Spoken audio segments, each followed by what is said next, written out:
नमस्कार दोस्तों क्या आप लंबे समय से कमर दर्द से परेशान हैं और रिसेंटली आपने डॉक्टर की सलाह पे अपने कमर का एक्सरे या एमआरआई करवाई है और उस एक्सरे या एमआरआई में आपको डायग्नोस हुआ है कि आपको लंबराइजेशन या सेक्रलाइजेशन की दिक्कत है और अब आप कंफ्यूजन में हैं कि ये लंबराइजेशन और सेक्रलाइजेशन की दिक्कत क्या होती है और इससे मुझे आगे चलकर कोई तकलीफ तो नहीं होगी। तो आज इस वीडियो में मैं आपको सिंपल तरीके से समझाऊंगा कि लंबराइजेशन और सेक्रलाइजेशन की दिक्कत क्या होती है और इसके होने से हमें आगे चलकर क्या समस्या हो सकती है। लंबराइजेशन और सेक्रलाइजेशन को समझने के लिए हमें हमारी कमर की यानी हमारी लंबार स्पाइन की बेसिक एनाटॉमी हमें पता होनी चाहिए।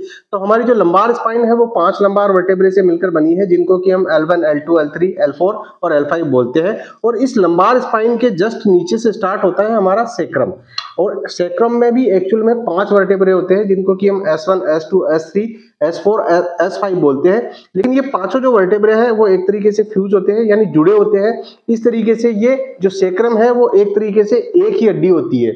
लंबराइजेशन एक जन्मजात विसंगति है, एक कंजेनाइटल एनोमली है, जिसके अंदर क्या होता है कि जब बच्चा माँ के पेट में पल रहा होता है और हमारी जो स्पाइन है उसका डेवलपमेंट हो रहा होता है, तब ये जो S1 वर्टेब्रा है यानी जो अपर मोस्ट सेक्रम वर्टेब्रा है वो इन चारों वर्टेब्रे के साथ फ्यूज ना होकर एक इंडिपेंडेंट लंबार वर्टेब्रे की तरह बन जाता है, यानी एक अलग से वर्टेब्रा बन जाता है, जिसको कि हम L6 वर्टेब्रा बोलते हैं। और इस कंडीशन को बोलते हैं फ्रेंड्स लंबराइजेशन। इसके बाद सवाल आता है कि सेक्रलाइजेशन की समस्या क्या होती है। तो सेक्रलाइजेशन के अंदर एक्चुअल में क्या होता है, जब हमारी जो स्पाइन का डेवलपमेंट माँ के पेट में हो रहा होता है तो उस समय जो ये L5 वर्टेब्रा है इसकी जो ट्रांसवर्स प्रोसेस है वो या तो सेक्रम के साथ में या ये पेल्विस बोन है उसके साथ में फ्यूज हो जाती है यानी जुड़ जाती है। तो फ्रेंड्स इस कंडीशन को बोलते हैं सेक्रलाइजेशन। सेक्रलाइजेशन कंप्लीट भी हो सकता है, अनकंप्लीट भी हो सकता है, और इसके आधार पे ये अलग अलग टाइप का सेक्रलाइजेशन होता है। तो लंबराइजेशन और सेक्रलाइजेशन से एक्चुअल में हमें ऐसी कोई दिक्कत नहीं होती है, बल्कि लंबराइजेशन से हमारी जो लंबार स्पाइन है यानी जो हमारा लंबोसेक्रल जंक्शन है उसकी जो मोबिलिटी है वो बढ़ जाती है। लेकिन सेक्रलाइजेशन से क्या होगा कि जो L5 वर्टेब्रा है वो फ्यूज हो गया तो उससे हमारी जो स्पाइन है उसकी जो मोबिलिटी है वो कम हो जाएगी।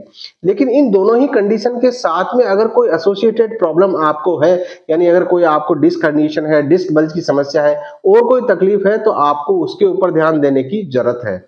फिर भी अगर आप केवल कमर दर्द से परेशान हैं और अगर आपके एमआरआई एक्सरे के अंदर लंबराइजेशन या सेक्रलाइजेशन जैसी दिक्कत आई है, तो लंबराइजेशन और सेक्रलाइजेशन जैसी कंडीशन में हमें कौन कौन सी एक्सरसाइजेस करनी चाहिए उसके ऊपर हमने ऑलरेडी पहले से एक वीडियो बना रखा है।